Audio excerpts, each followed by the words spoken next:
Hey there, cats and kittens, and thanks for tuning in to another episode of the MonkeyBoy Presents the DC Comics Superhero Collection by Eaglemoss, and today I'm happy to bring you issue number 93 in the series, Captain Boomerang. And this is another great villain, a member of the Rogues Gallery, one of the Flash's greatest nemeses, and a really nice figure overall.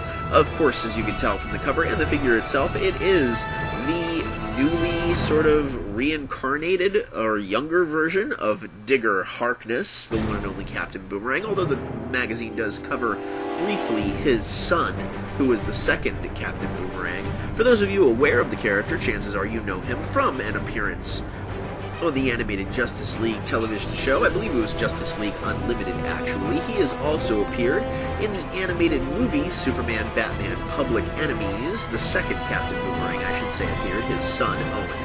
And finally, the original Captain Boomerang, Digger Harkness, did make an appearance on the animated Batman, the Brave, and the Bold, which used to air on the Cartoon Network. For those of you unaware of Captain Boomerang, well, that's why we have the magazine, which we'll take a look at first, and it'll tell you everything you need to know about the villain known as Captain Boomerang, also known as Digger Harkness, and then we'll take a look at the figure itself, covering the good, the bad, and the ugly. A nice figure, really welcome addition to the collection. Love the villains. I hope you do too. Please sit back, relax, and enjoy issue number 93 of the DC Comics Superhero Collection by Eaglemoss, Captain Boomerang. First up, the character section.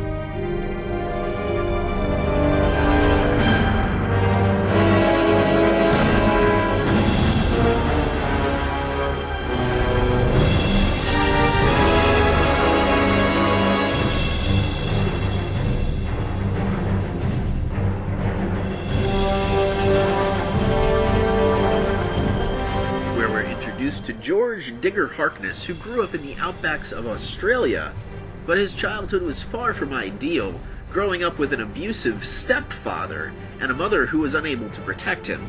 By the time he was a teenager, he received a mysterious package in the mail containing a boomerang from a man named W. Walt Wiggins.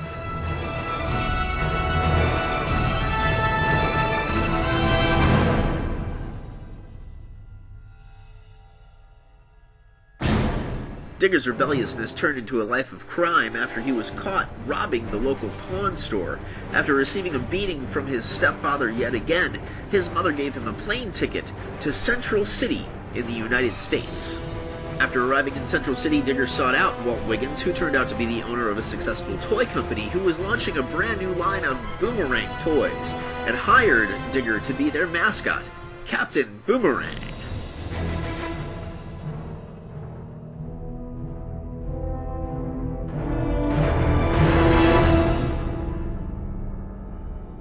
Digger became one of the Flash's most notorious enemies as Captain Boomerang. There was even a time when he nearly defeated the hero after he strapped him down to a gigantic boomerang that was sent to launch him into the atmosphere. We also learned Captain Boomerang teamed up with a number of other Flash villains to form the Rogues Gallery, and was even made part of a team known as the Suicide Squad, a government-sponsored super team comprised of villains who were serving time in maximum security prisons.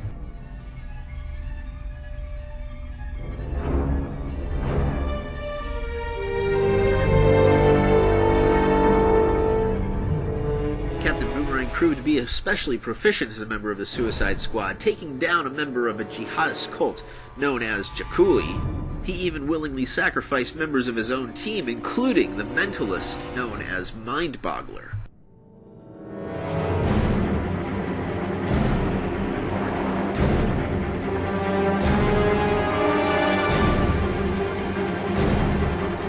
Digger was eventually expelled from the Suicide Squad and went back to his criminal ways, at which point he learned that his mother had passed away. He traveled to Australia to attend the funeral and encountered his stepfather, who informed him that Digger was the product of an affair that his mother had had with Walt Wiggins during World War II. As Digger left, his stepfather continued to insult both he and his mother, and without thinking, Digger launched a bladed boomerang at his stepfather, severing his head from his shoulders.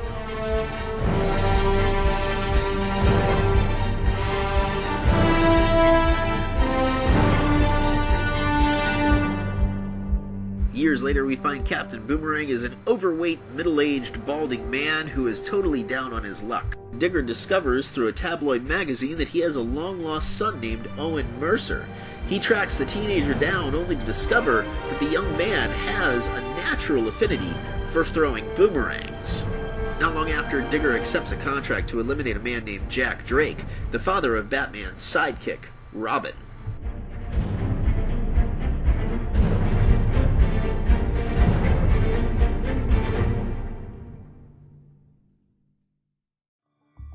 Owen became the second Captain Boomerang, carrying on his father's legacy, and even tried to join with the Rogues Gallery. It was during the Blackest Night event that the Rogues discovered Owen was keeping his father's reanimated corpse, and was actually feeding it people. Even the Rogues have their standards, and they tossed Owen into the pit he was keeping his father in, and the Black Lantern Captain Boomerang killed his own son. During the event known as Brightest Day, Digger was resurrected from the dead and given a second chance at life, becoming a young man once again. He was also given a vision by the White Lantern commanding him to throw one of his razored boomerangs at the resurrected heroine, Dove. Captain Boomerang eventually did so, only for the hero Deadman to leap in the way, fulfilling the White Lantern's prophecy.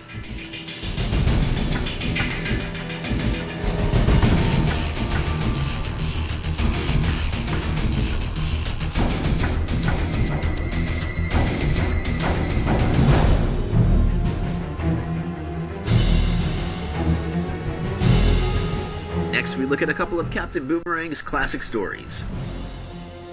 First up, Suicide Squad, Trial by Blood and Trial by Fire.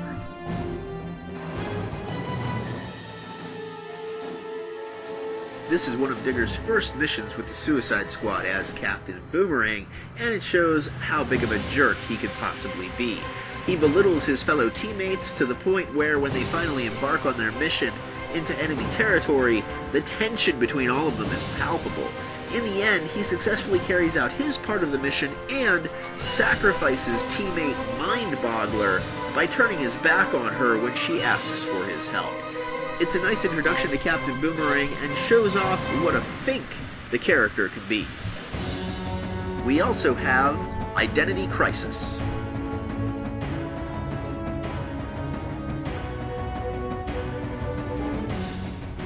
And in this storyline, Digger learns that he has a long-lost son named Owen Mercer, who eventually becomes the second Captain Boomerang.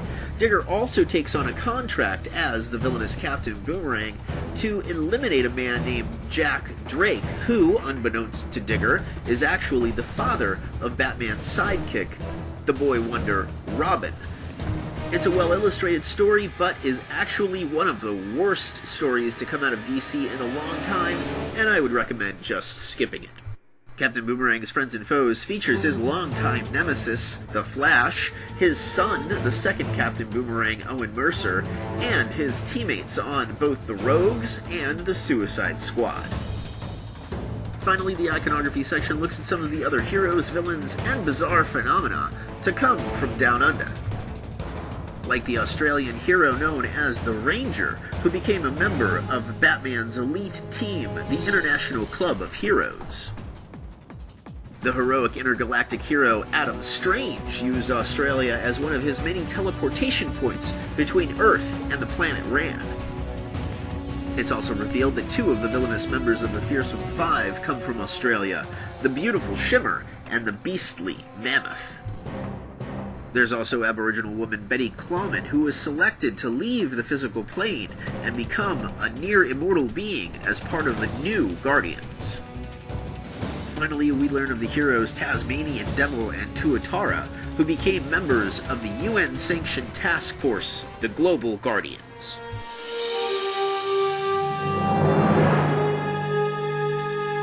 And here we have Captain Boomerang, and it's honestly a really nice figure. It's always cool adding another member of the Flash's Rogues Gallery to the collection. And he is, I think, a very impressive figure. The sculpt is absolutely outstanding on this guy, and the pose is really cool. It's dynamic, it shows off his powers, the fact that he's about to launch that boomerang that he's holding in his right hand, and he's aiming with his left. The head sculpt is really nice. He has the boomerang logo on his skull cap, additional boomerangs on this harness that he wears, all the way down to the boots, which have a nice metallic baby blue color to them. And the cloak blowing. He is, I think, all around a very nice figure. He is really impressive, honestly. I love the villains, I love the Flash's Rogues Gallery, and to add another to this collection, I think, is great. I'll talk a little more about what I do and don't like about the figure here in just a moment. Captain Boomerang stands atop the classic DC logo, and the underside of the base features his name and serial number. And so you can compare, here he is next to his arch nemesis, the Flash, and alongside his fellow members of the Rogues Gallery that Eaglemoss has produced so far. Captain Boomerang is a welcome addition to this series. I always like adding another villain to the collection, especially when it's one of the Flash's Rogues Gallery. And the character here, the figure here, there is very little to complain about. The good definitely outweighs the bad. Let us begin with the good. The pose is excellent and dynamic. It shows off his abilities. The paint is exquisite. It's clean, and the colors are really, really nice. And the sculpt is nearly flawless. This is a character, a figure that is really excellent, and I highly recommend adding to your collection. Starting at the base, you can see the boots that he wears have this great metallic light blue sort of color to them, as well as that glossy black. The cloak is blowing up and away from him, has nice ruffling. It's an excellent sculpt. The pants are nice, they're a flat black, and they don't hug the body of the figure, but it does show off some of his musculature, but it does have some wrinkles and crinkles here and there. The midsection is really nice. The belt buckle has a metallic gold fleck, and the leather belt is a slightly different black from the pants. The blue shirt is a flat blue, and the boomerangs have a slight metallic flecking to them, and they are connected to a black bandolier that he wears around his chest. His scarf is also nicely sculpted. It's blowing up and away from him. It really is dynamic and lends to the pose nicely, and has great paint all through it, that light baby blue sort of color. His left hand extended out in front of him as though he's using it to aim is well done, and the glove is a swirl of black and blue to sort of give it a leather sort of texture, I suppose. The overcoat that he wears is also extremely well done. It's a semi-glossy, semi-flat black, and has amazing ripples and folds. It's blowing up and away from him, and is one of the coolest features on this figure. His right hand holding the boomerang, again the glove is that blue and black swirling color, and the boomerang has a nice metallic flecking to it, so it looks deadly, and it has a nice edge to it. It looks like a metal blade. Finally, the head sculpt is excellent. Love the ridge in his nose. You can see his teeth. His eyes are detailed. His eyebrows. He has a tan sort of complexion. His auburn hair is showing out from underneath that really well done skull cap. It looks knitted. It has great texturing to it. It also has the metallic chrome boomerang logo on the center of the forehead, and he just looks menacing and determined, and it really is overall a really great figure. On to the bad, which are really physical imperfections and things that are wrong with my figure. The left hand, his pinky is overlapping his ring finger. It's not something you notice unless you're looking really, really close. His right hand, there is a chip on the boomerang where the hand meets the boomerang where he's holding it. It's not something, again, you notice unless you're really looking hard. The only thing that's really bad about this figure is he is extremely back heavy, like Poison Ivy, like Professor Zoom. He wants to lean backwards and fall over, so that's something you really want to watch out for. Finally, the ugly. You really want to check that left hand that's extended. You want to make sure the boomerang in the right hand isn't broken off in the packaging. Also, the scarf is something you want to watch out for, and as I mentioned before, he is back heavy, so if he's going to want to fall, he's going to want to lean backwards, and that's something you want to watch out for. Overall, I think Captain Boomerang is a figure you should definitely add to your collection. I highly recommend him. He is awesome. He is one of the best figures in the series. The sculpt, the paint, the pose, all excellent. He looks great on the shelf with the other members in the Flash's Rogues Gallery, and that's another reason to get him. It's always cool to have another villain, especially one of the Flash's villains.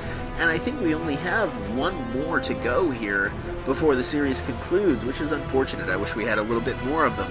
But for what he is excellent. Highly recommend him. Add him to your collection. And I hope you have enjoyed my review of Captain Boomerang, issue 93 in the series. Please stay tuned for a quick teaser trailer of the next figure in the collection. Jump back to the Blackest Night, Brightest Day sub-series collection. It's another Black Lantern. Yes, ladies and gentlemen, another evil zombified hero. This time, one of my favorite heroes turned bad. I hope you please stay tuned for that quick teaser. As always, I'm your host, the Monkey Boy, aka Jay to his friends. Thanks for watching.